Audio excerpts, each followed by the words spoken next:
You kind of have to look for the general essence of the house. Like, what was the architect trying to do? Can it feel transitional without being a cold modern box?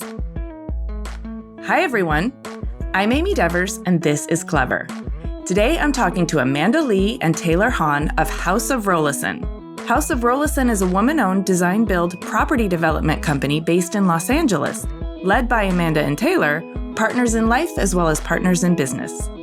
House of Rolison carries out avant-garde and innovative housing projects through transforming forgotten-about places back into real living spaces. Their mission is to imagine tomorrow's habitats, and their calling is to preserve a home's soul. They design homes that are aligned with our time and yet still true to their environment. And the results are stunning, warm, elegant spaces with a modernized design aesthetic that still feel connected to their own histories and landscapes. Only a couple of years into it, they've already completed a handful of gorgeous renovations, which you can feast your eyes on at houseofrolison.com.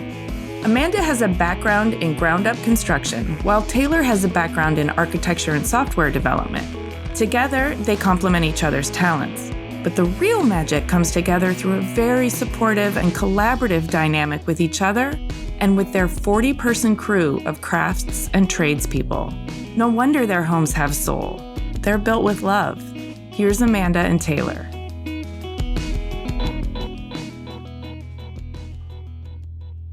Hi, I'm Amanda. I live in Los Angeles, California. I'm a managing partner at House of Rolison. I'm Taylor. I'm also a managing partner of House of Rolison. And we gut and resell houses that have been forgotten about. The two of you are not only just both in Los Angeles, you're both in the same house and both managing partners, the only managing partners of House of Rolison, correct? That's true.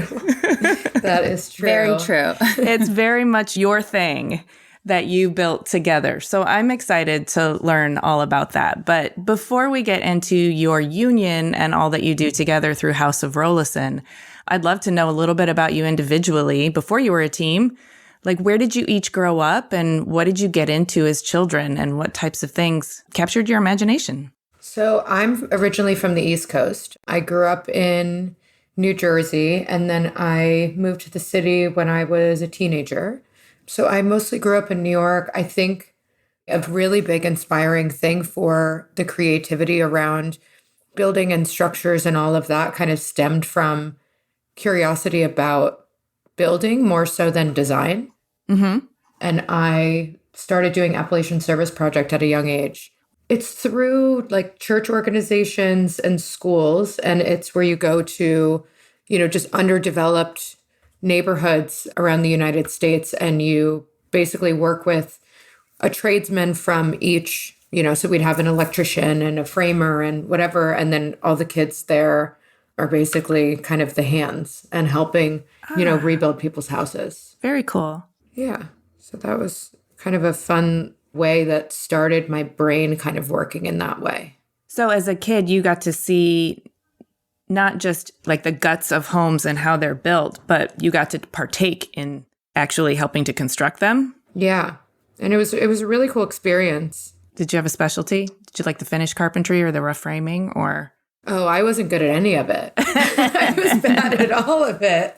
But, I was actually probably more so the HR. I just loved to hang out with the families and kind of learn about them and what they wanted and why or how they got involved in kind of that process. And that was really fun and just really gratifying.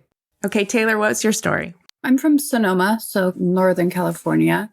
Growing up, we were just constantly in nature, playing in the rivers, running around on the beach. I'm one of 5, so there was always some sort of activity going on. Painting, drawing, that was always where my interests led me. Architecture as well, always very fascinated by that. My stepfather was actually in construction, so I had exposure to that industry at a pretty young age. I was always surfing like the original Zillow just for houses. I just found it fascinating and entertaining. What branch of construction was your stepfather in and what kind of exposure did you have? Residential. His whole side of the family, North Bay construction, that was their whole thing. So I was always running around to job sites and seeing what was going on there. So when the teenage years hit and you're kind of hitting that age when the angst and rebellion is kind of coming forward because you're forging your adult identities or trying to figure out what it is that you want to steer yourself toward, what was happening for you and how were you expressing your creativity? Oh, we were both really angsty teens. Were you really angsty teens? Okay, I'm so into it. Tell me, where did the angst come from? How did you express it, and what were you doing with it? So actually, it's really interesting because my dad worked in computer chips, which is like, I don't know anything about computer chips. I don't even know how to work a computer half the time. And my mom worked in corporate America. So it's really funny because my grandfather was an artist, and Taylor and I both have a strong affinity for art and kind of always have from when we were younger, but we didn't know where to put it. So we were just, bouncing off the walls and, being annoying, rebellious kids. Our poor parents, I can't even imagine. But, being really into music that was probably terrifying to our parents and all kinds of stuff like that. I used to go to punk rock shows and my mom was like, what in the world is this? And what is on your belt? Why are there studs on that? Just. Taylor, what was your angst? What flavor of angst were you expressing? There's many different phases. I feel like you're much more like of an introvert. Definitely. Yeah, I would express myself through, painting. I was very into art classes and whatnot and just being submerged in nature. I loved it. That's where I found my peace. So can you tell me about how you met each other? This is a good one. Oh my gosh, it's hysterical. So as I went through my eras and types of building and construction and all the things, I was actually a director of development for a company, and we worked between New York and California and a little bit in Colorado. And my friends were like, Amanda, you focus only on work and going out with your friends and nothing else. Go on a date with somebody. And I was like, no, I'm so awkward. I'm never going to talk to people. And also gay women are terrifying. And I didn't know how to kind of do that. Mm-hmm. So it was really funny because I'd mostly just been in kind of back-to-back long-term relationships and it was never really like a dater, So my best friend made me download a dating app. I think it was Hinge or something. Shout out to Hinge. Yeah. Right? And it was, Taylor was one of two people that I matched with. And we literally spoke for a month straight before we'd met because I was out of town for that month in Oregon visiting my family. And then I deleted the app and I was like, I'm going to meet her and we'll see what happens. How long ago was this? I think 4.5 years ago. 4 years ago. Yeah. Okay. And Taylor, what's your side of the story when you got matched with Amanda on Hinge and you were out of town? What was happening? I mean, I think at that point, neither of us were looking for anything more than casual, or at least we weren't able to admit that. So we were just chatting back and forth. And then we eventually decided we were going to meet when she had a business meeting in town. And I was back in Berkeley. That's where I was living at the time. I was actually doing some software. And then we decided to meet up one day and I was extremely nervous. I liked her too much, so I didn't want to do the whole meetup thing. And then we were so nervous. I literally chugged a glass of wine before she got there. So at that point, I wouldn't go on formal dates. And she was like, I'm taking you to dinner or we're not meeting up. So I was like, okay. Yeah, I didn't want to go and get drinks or do some I don't know. It just because I wanted to be able to sit down and have a conversation. And she was like, "Okay, Miss Formal," and I was like, "Ooh, this." But I loved it. It's not. Yeah, it wasn't what I was used to at all. So I could tell she would challenge me in that way. So, how did you learn that she would challenge you? What was the chemistry like on that first date? And was the restaurant a good one? We never made it to dinner. We initially met at that hotel that she was staying. We got a few appetizers and then went to a wine bar. But it was on the premise of doing an actual date. Yeah, we just talked. But she was just very different than anyone I had ever talked to or dated. She was on the phone when I first walked up, actually, and was on an important business meeting, which I later found out she was talking to her friends. But I was like, who is this woman? And then we ended up not leaving each other's side for the next week. And then we went on a road trip across the country, and then the pandemic happened. Oh, wow. Yeah, it was crazy. That's kind of an intense beginning. I'm so fascinated. I have another couple that I'm friends with, and they always say, if you want to test your compatibility, travel together. And I think road trips are also a really fascinating way to travel because there's so much time to just chat and see the same scenery in the car. How did the road trip go? And would you say that really solidified the partnership in some ways, or was it more the pandemic? You're stuck together. It was actually, I think the timeline was that we stayed in San Francisco. I ended up being there for a week, and we spent like every day together. And then I had to go back to New York for work. And I asked her if she would fly to New York. And I never drove my car in the city. So I was like, and drive it back to California with me. So she flew in, and she finally agreed reluctantly to go on this like cross-country road trip with me, which was just, a long shot excuse to spend more time together. And the day that she landed, they announced the pandemic. Oh my God. Whoa. Isn't that crazy? So we actually started living together. Was it 2 or 3 months? It was like 2.5 months. We moved into my parents' beach house with my brother. So that's how our relationship started. Whoa. Yeah. We all got real close real fast. We have matching tattoos. Thankfully, yeah, me too. Oh, so funny. Yeah, it was really crazy. We ended up going to Delaware, Rehoboth Beach. Never been there in my life.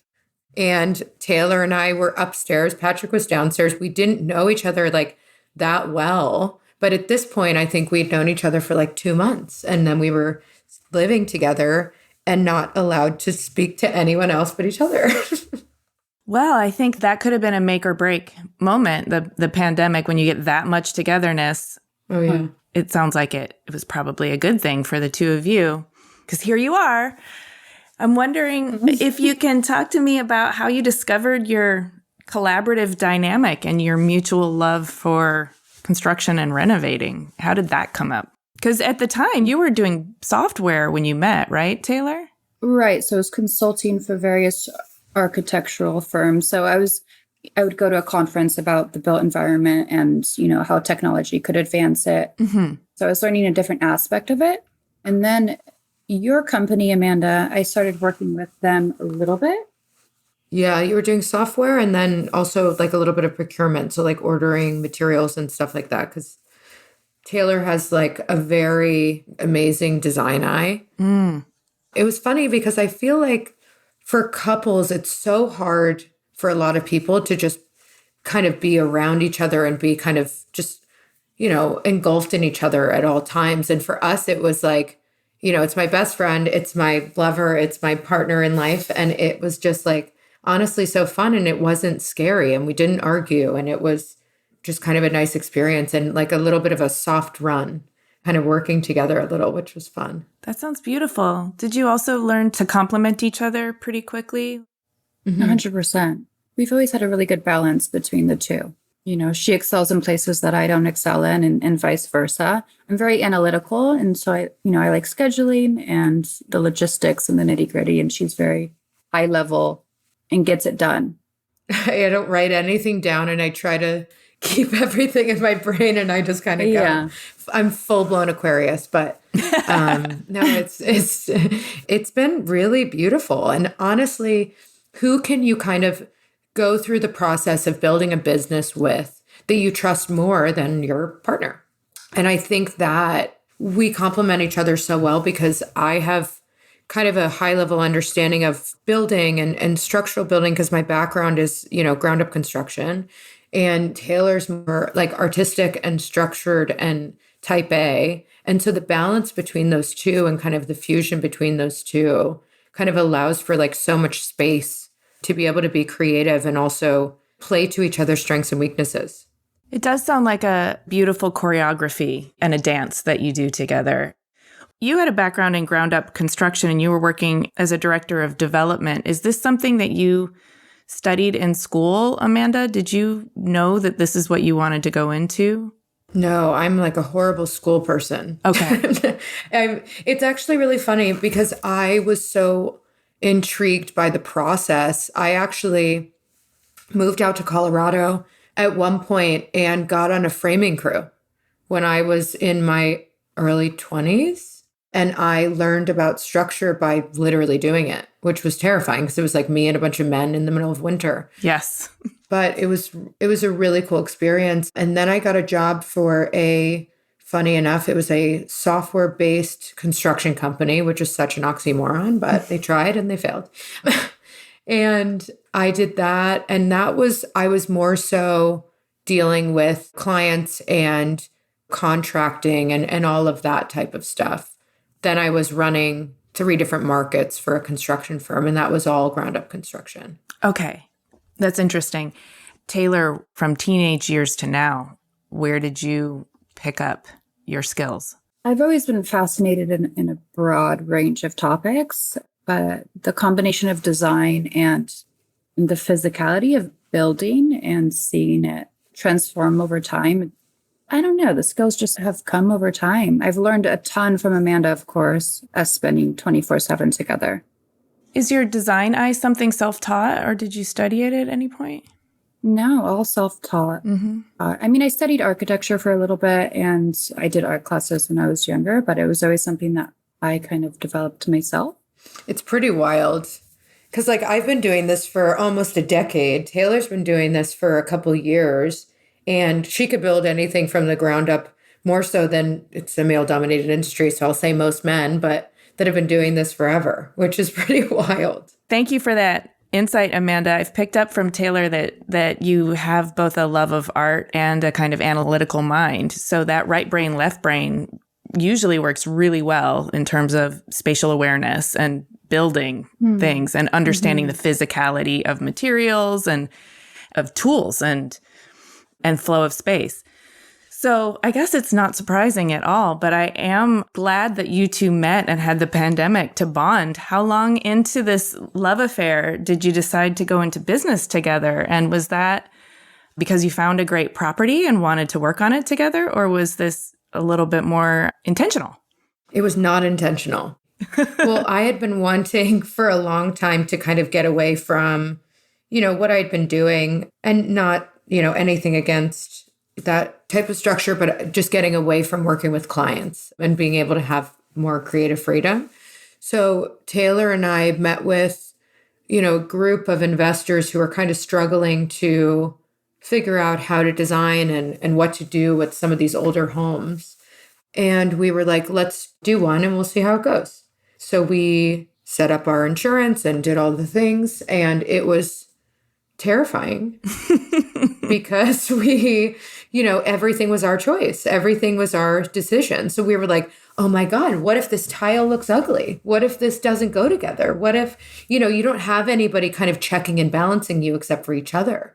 So it was like just all of these funny things where even after doing it for so long, you just question every little bit of it. And we only really had each other to be like, no, I think that looks okay. And then you just keep going kind of through that process.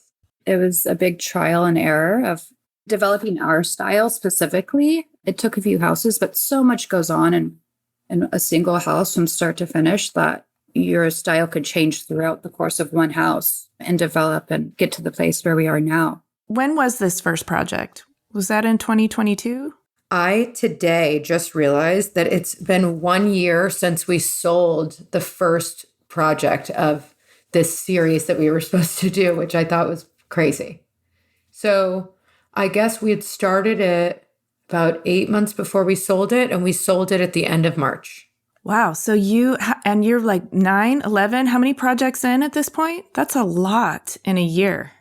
Well, if you think about it, so it's technically been almost 2 years because that's when we sold it, not when we started it. Right. To date, we've sold 8, I think. And we picked up other houses during that project as well. Yeah.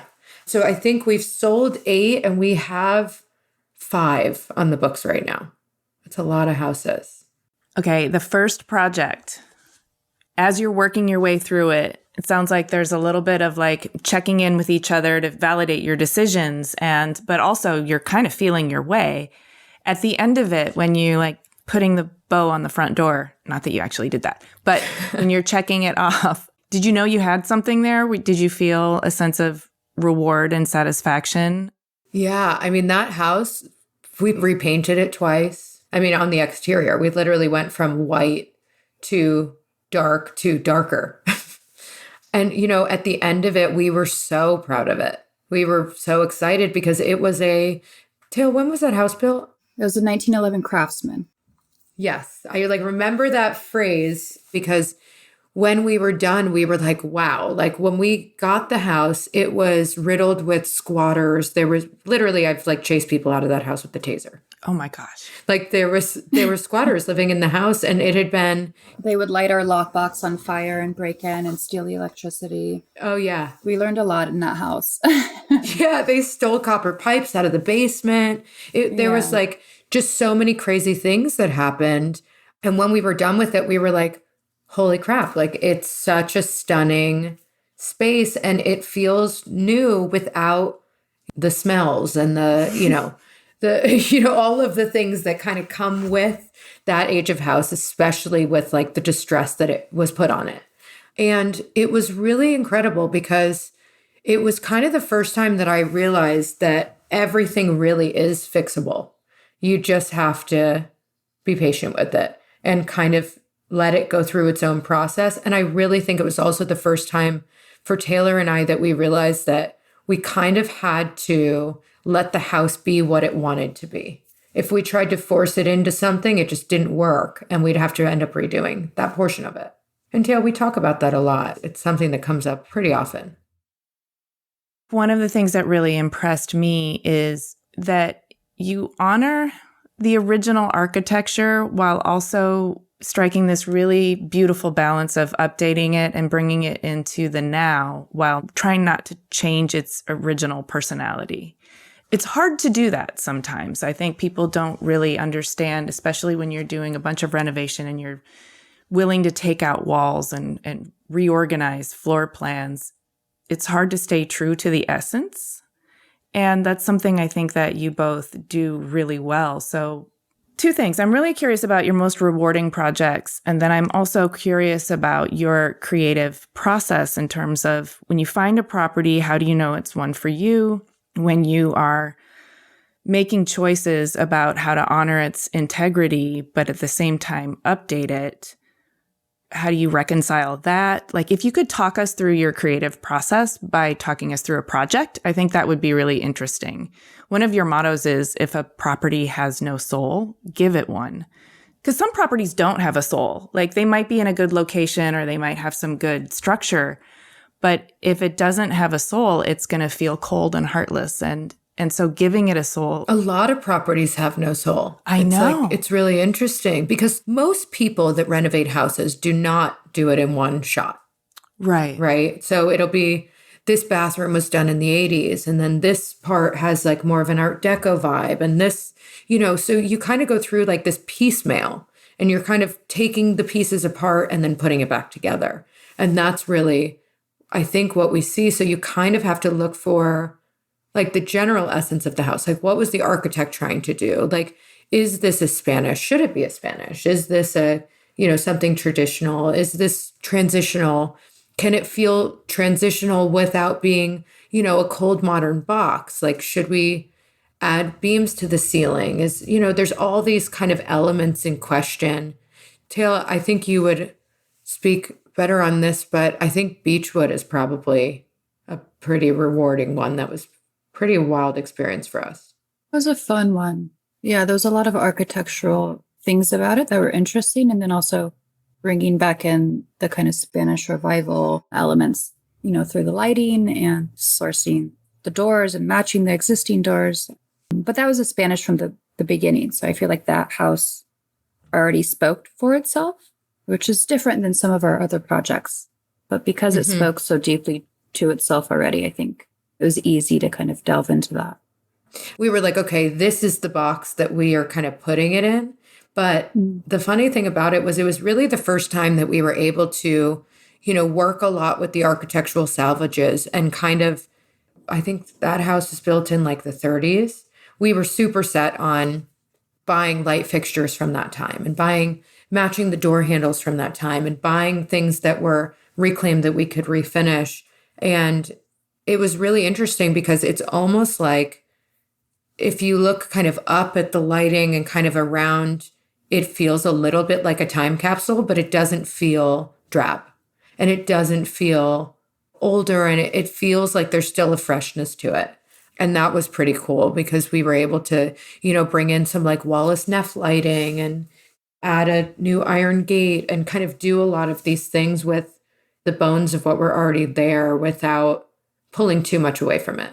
It's beautiful to hear that because I think so much of this soul that you speak to is also kind of honoring the period in which it was built, but maybe, with a little bit of license, not necessarily needing to be so rigid with it, but making really meaningful choices about all of the objects and fixtures that become the jewelry and adornment of a home. I also think it's a whole adventure in and of itself, hunting for these objects and being able to know when the lighting is a match, like out there in the world of architectural salvage, like finding the pieces that want to be in that home. It's a bit of a matchmaking endeavor and also a little bit of detective work. Is that something that you both enjoy? Very much so. Yeah. It's also cool because a lot of the architectural salvages, we've developed such a close relationship with them that they'll let us take stuff out on consignment. And, we're both such visual people. So we have to be like, Tail, hey, hold this up. Let's see if this looks great in here. Or, and just moving so many objects in and out of the houses. We put like a 5,000 pound, 10-foot round fountain in the front of that property, which was, terrifying because it was so expensive. And we were like, is this going to look absolutely ridiculous? But it was such a showpiece when you came down that driveway. You were like, holy hell, where'd you get that?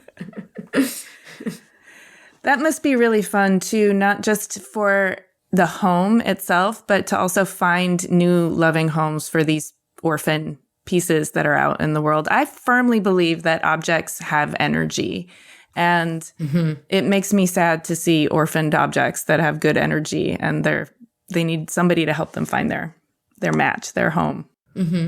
We are a zero waste company, which, we do have a warehouse full of tons and tons of things that we should probably get rid of that we haven't. But at the same time, we won't, like, anytime we're taking a house apart and it has, original tile or original toilets and sinks and kind of all these things, we will call the architectural salvages and have their teams come and remove them before we start going through our process.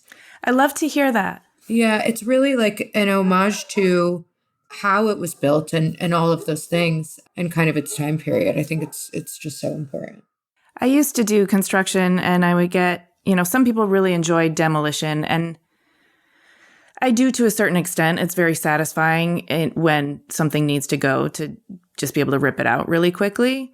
But I would get really literally upset and sick to my stomach when people would destroy perfectly good fixtures, toilets, tile, things like that when it could have been saved. I know it's a proposition to save those things, but I really appreciate that that's something you're spending your time and energy doing.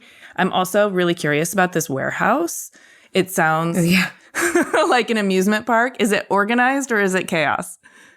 I mean, it wasn't organized. Yeah. It goes through ebbs and flows. Are you currently living in a place that you've renovated, or is this a project you're living in? Both. We never want to sell it, so it's our home, but we're currently living through a renovation. So we're very much living and breathing in our craft. It's an amazing property. There's a lot to do with it. What have you started with? The carpet, number one. So there's this gorgeous living room downstairs, very big, but there's carpet throughout. We even have carpet in our bathroom. That was a weird thing they used to do. Yeah.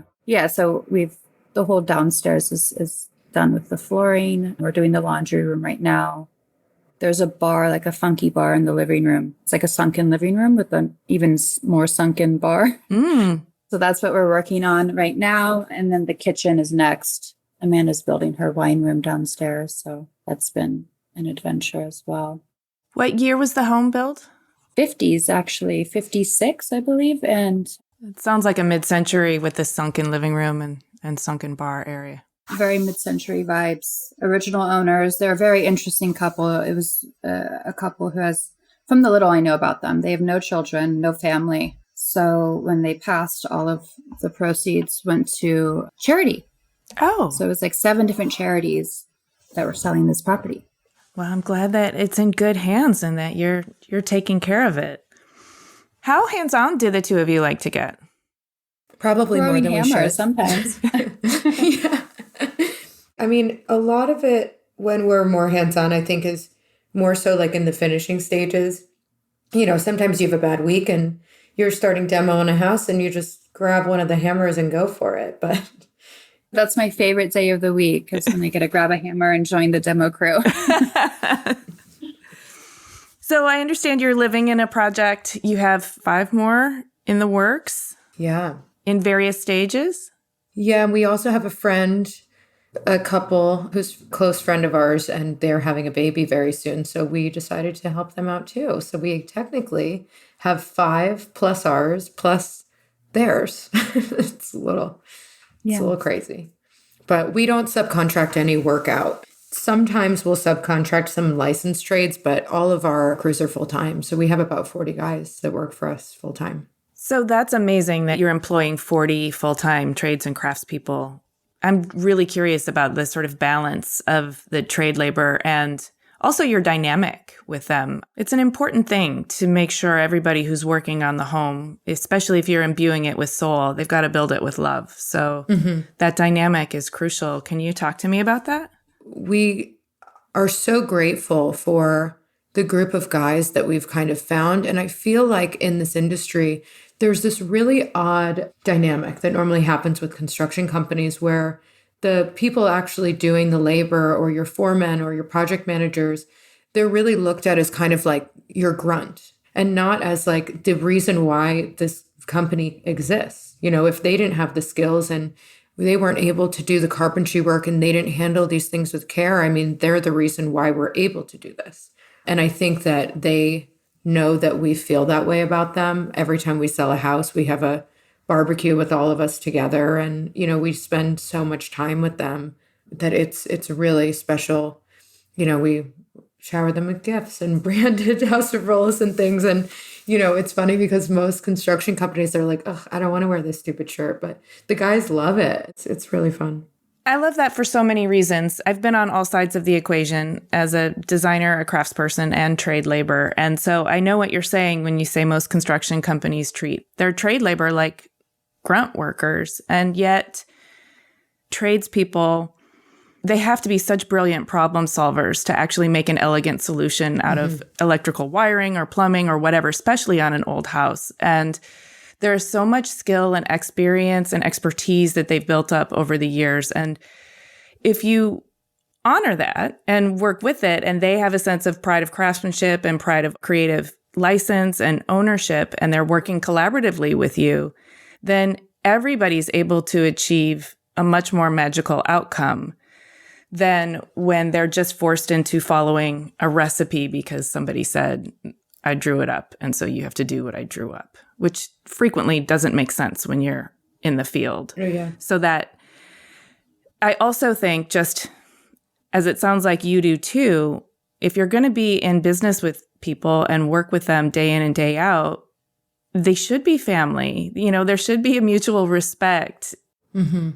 Honoring what everybody brings to the table is the only way to get the best possible outcome for everybody involved and to keep people around. They need to feel cared for and respected. So I'm really happy to hear that, because I've always felt like, I'm a little bit on my soapbox now, but I've always felt like there's this arbitrary class distinction between trade labor and creative class. There is. And it's utter bullshit. It's like ridiculous, and it makes no sense, and it's completely arbitrary. So oh my God. It drives me crazy. I mean, there's like a lot of, just from a political standpoint, a lot of things that I don't believe in. And when it comes to, just the classing and how all of that works. And, there was actually a movie I saw recently about it, and it would blew my mind.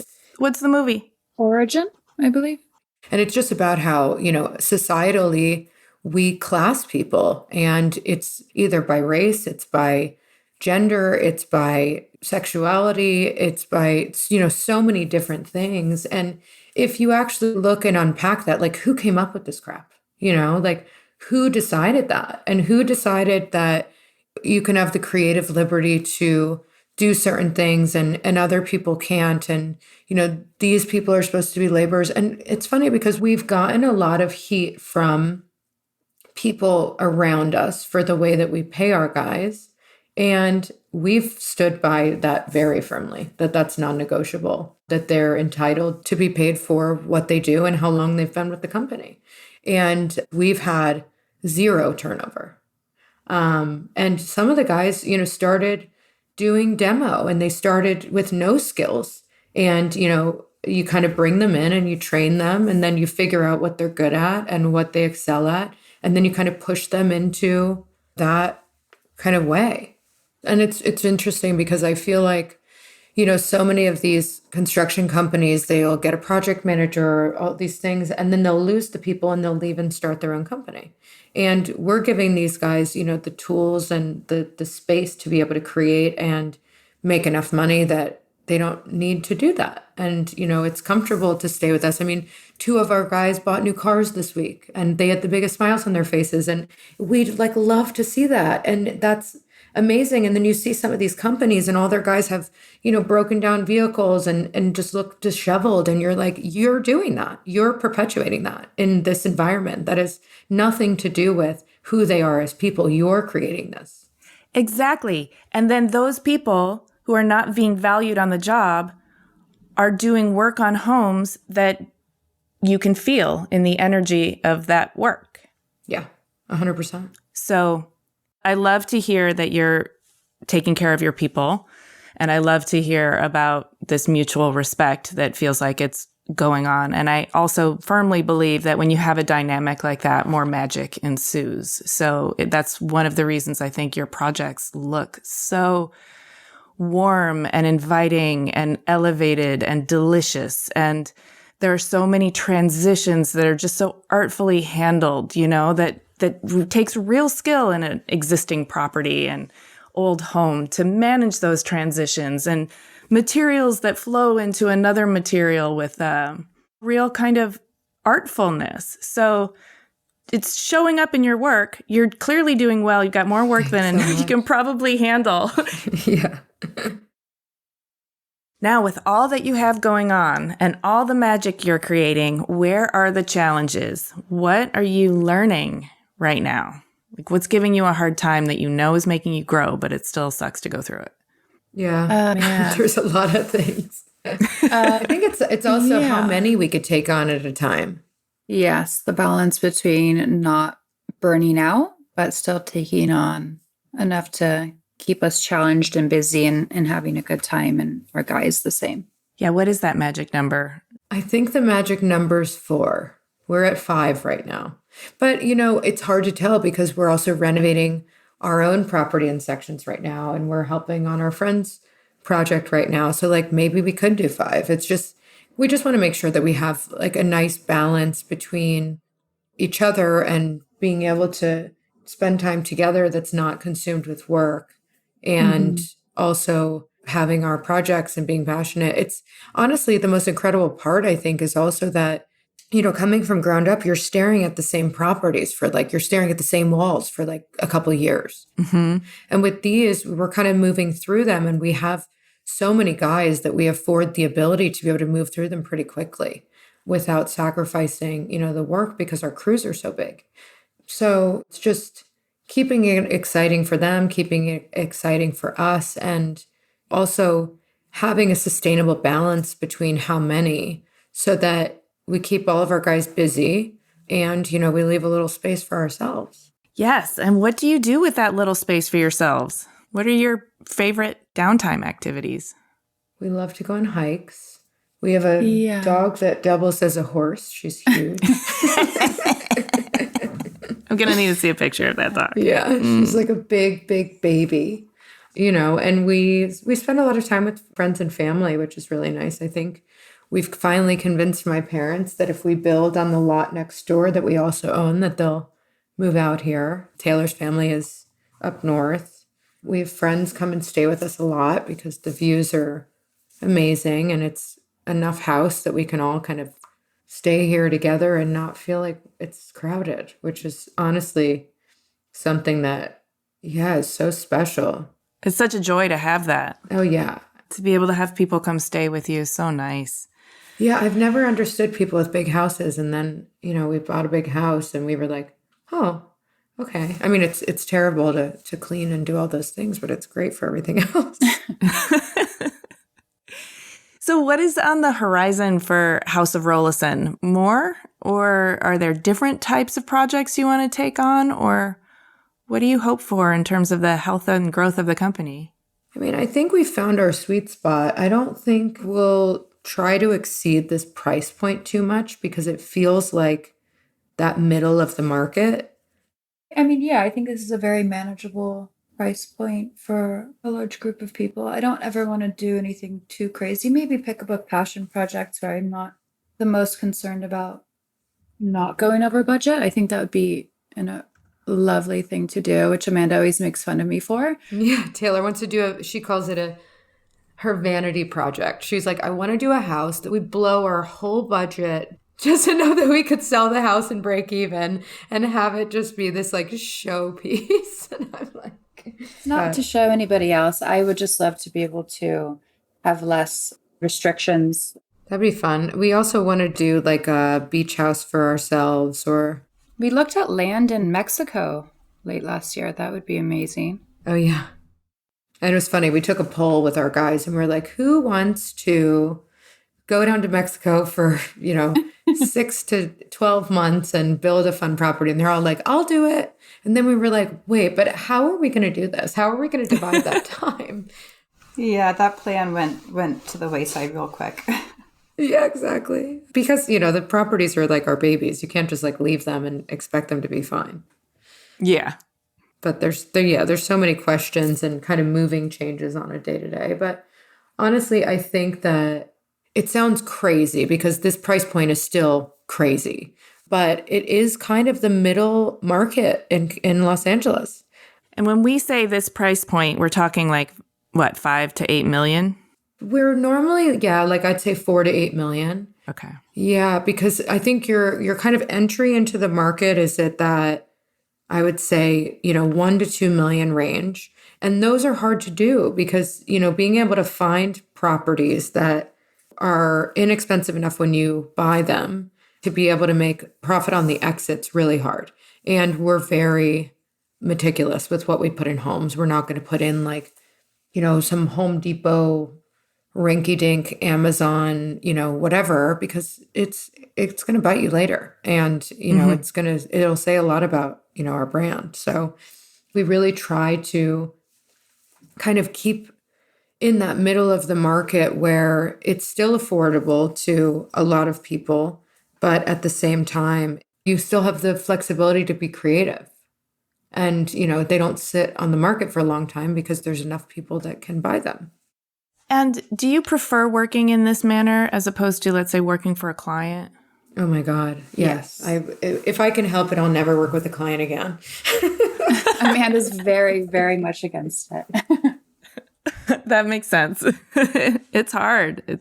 It's really hard because a lot of people don't know what they're asking for and they don't know what's possible. Right. So much of it is education and managing expectations. Yeah. Exactly. So it's like, I love this tile, install it. Actually, I hate that tile, take it out. And you're like, oh my God, like we just wasted all this money, all this material, and, all this time. And just that kind of process, I think I don't miss it. What's on the future for Amanda and Taylor? You two personally, outside of work, what do you hope for your union, your lives, your individual lives, your life together? Oh, we're engaged. Congratulations. Thank you. We're trying to figure out how to have time to plan a wedding. The thought of that just is crazy to me, but we'll have to figure that out at some point here soon. Yeah. Well, it sounds like you're planning on a long life together, and that's very exciting. Congratulations to both of you, and congratulations on building what sounds like a really fruitful and dynamic business that is more than a business. It's an extended family, and it's a creative output, and it's a reinvigoration of homes and their souls. And I think that's important. Rather than tearing them down, I think these homes have earned histories. Mm-hmm. And if you can honor those histories while also giving them a new life, that's the best. Yeah, we kind of give them their life back. Well, thank you so much for taking the time today, for sharing your story and for speaking with me.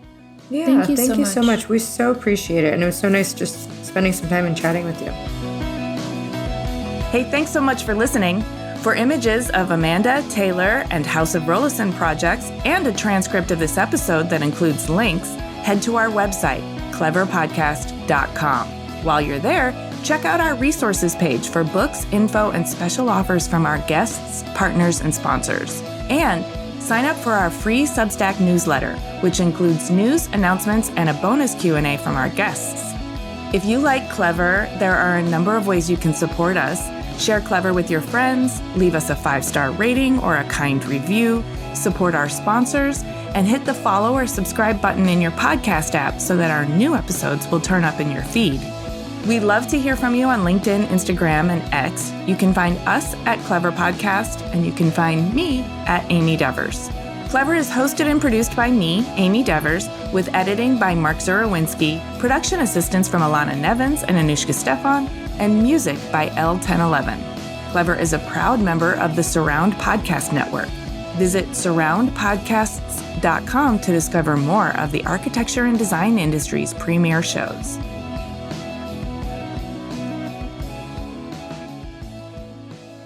That's my favorite day of the week, is when I get to grab a hammer and join the demo crew.